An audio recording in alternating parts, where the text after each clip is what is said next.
suis à la fois directrice des ressources humaines dans une start-up qui s'appelle Citizen Mobility et je suis également responsable des relations sociales pour un laboratoire pharmaceutique qui s'appelle Magan.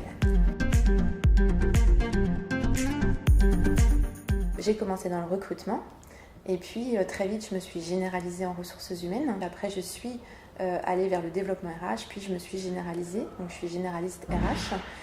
Quand on gagne en expérience, on peut prendre des postes à responsabilité de type responsable ressources humaines ou directeur des ressources humaines, donc ce que je suis au sein de la start-up.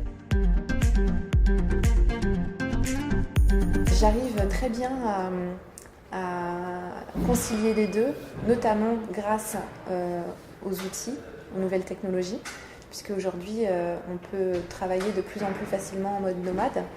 Il n'y a jamais de frontière entre les deux, c'est-à-dire que quand je suis chez l'un, c'est compliqué pour moi de me dire je ferme complètement la porte à l'autre. Donc il y a toujours une souplesse d'organisation et d'articulation entre mes deux entreprises. Il est vraiment à cheval entre les hommes et le business. Et pour moi, c'est vraiment le métier de RH doit concilier les deux. C'est-à-dire que c'est grâce aux individus d'entreprise qu'on arrive à faire croître une entreprise. Je pense que la fonction RH, elle doit avoir une très bonne compréhension à la fois des individus et à la fois de l'activité.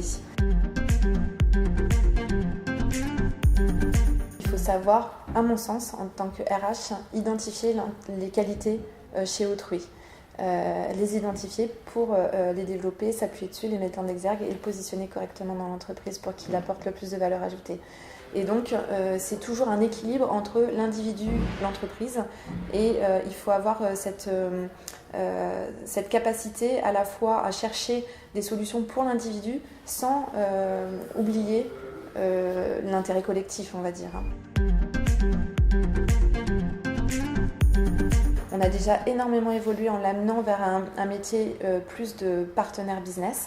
Et elle va encore plus évoluer, on parle beaucoup de l'ère du numérique, de la digitalisation de la fonction RH, parce qu'on récolte énormément de données sur cette fonction, sur l'individu, en termes de performance, de compétences, de parcours, d'envie, de formation, etc. Et ces données-là, on les a très peu exploitées jusqu'à présent dans notre métier.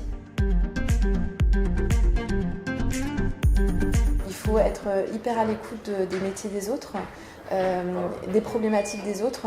Il ne faut pas rester sur les problématiques de la fonction RH, il faut vraiment s'ouvrir à tous les métiers de l'entreprise, aux enjeux de chaque métier.